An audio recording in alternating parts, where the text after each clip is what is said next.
नमस्कार. आर-आर-बी N-T-P-C group D Marathi या YouTube चॅनलवर आपलं सहर्ष स्वागत आहे.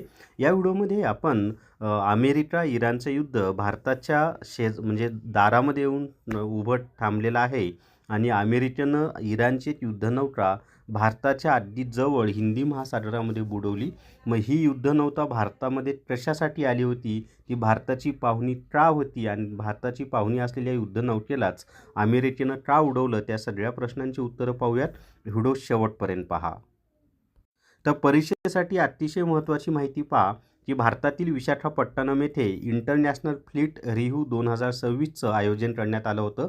आपल्याला परीक्षेत यावर असा प्रश्न विचारला जाईल की इंटरनॅशनल फ्लीट रिव्ह्यू 2026चं आयोजन भारतामध्ये कोठे करण्यात आलं, तर विशाखापट्टणम या ठिकाणी करण्यात आलं आणि विशाखापट्टणम हे आंध्र प्रदेशमध्ये आहे.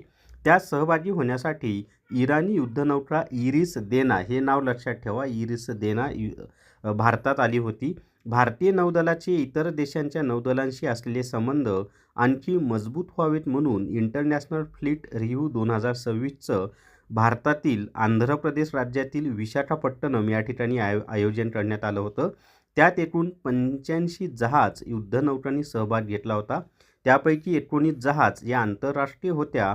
भारतीय नौदलाच्या 60 जहाज तसेच युद्धनौका या सहभागी झाल्या होत्या आणि या सहभागी झालेली इराणची जी युद्धनौका होती इरिस देना, ही इराणकडे परत जात असताना हिंदी महासागरामध्ये अमेरिकेनं या युद्धनौकेला जलसमाधी दिली. म्हणजे अमेरिकेच्या पाणबुडीतून क्षेपणास्त्राचा मारा करून ही युद्धनौका बुडवली आणि त्याचं कारण असं आहे की अमेरिका आणि इराणचं युद्ध सुरू आहे, तर त्याचा परिणाम म्हणून ही युद्धनौका बुडवण्यात आलेली आहे. जर तुम्हाला RRB group D recorded video course विकत घ्यायचा असेल तर प्ले स्टोअरवरून विठ्ठल जोशी ॲप डाउनलोड करा आणि RRB group D recorded video course विकत घ्या. फक्त 500+ GSTमध्ये हा रेकॉर्डेड व्हिडिओ कोर्स तुम्हाला मिळेल. तर या व्हिडिओमध्ये आपण अमेरिकेने इराणची युद्धनौका का बुडवली, ती इराणची युद्धनौका भारतामध्ये कशासाठी आली होती, त्याची माहिती पाहिलेली आहे. थांबूयात. धन्यवाद.